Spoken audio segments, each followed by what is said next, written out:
There were giants in the earth in those days, and when the sons of God came in unto the daughters of men, and they bare children, the same became mighty men, which were of old men of renown.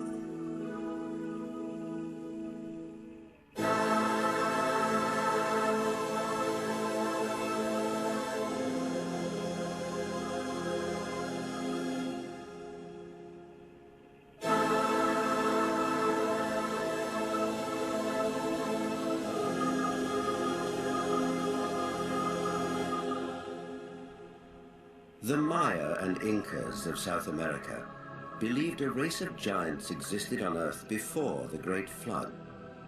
So did many other ancient civilizations. Some took them for gods, others left likenesses of them in stone or wrote about them in their histories.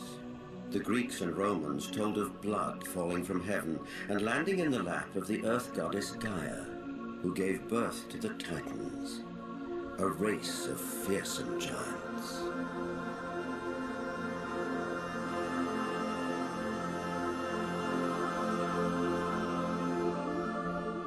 Perhaps the most famous of all was Goliath, the Philistine, one of 5 giant brothers. Vendell Jones is an archaeologist with a style of his own.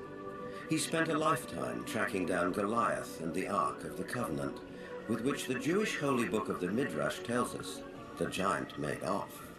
Goliath crashed his way through the Israeli soldiers, ran over and scooped the ark up on his shoulder, slew Pinchas and Hopha, and took the ark back to the camp of the Philistines.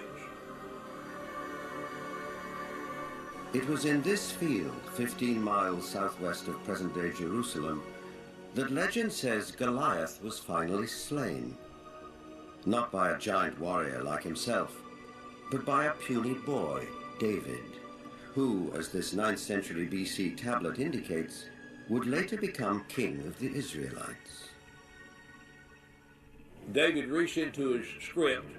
He pulled out this black thing with long leather straps, and he put it on his arm and wrapped it like this, and said, "You have come against me with a buckler and the armor and a shield and a sword, but I'm coming against you in the name of the Lord God of Israel." Then he reached in and pulled out another set of leather straps, but this one had a stone in it.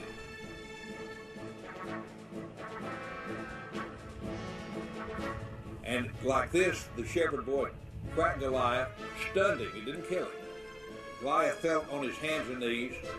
David ran over and took the sword of Goliath, this enormous sword that had killed Hophni and Pinchas. And with Goliath's sword, he decapitated him. Just 2 miles from where the famous fight took place stands an 80-foot overgrown mound. This is believed to be Goliath's final resting place, though no one knows for sure because it's never been excavated.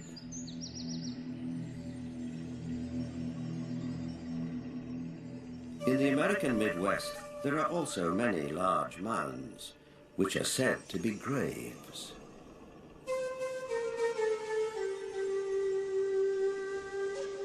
An author who has sold over 15 million books and written extensively on giants is Brad Steiger. Mass graves of giants were opened. Some of the men 8 feet tall, some of the women 7 feet tall, some records of men 10 feet tall, and extremely large skulls. And extraordinarily, some of these skulls had horns, some had extra rows of teeth, some had other what we would call anomalies, but they were extraordinarily large skulls and extraordinarily large people.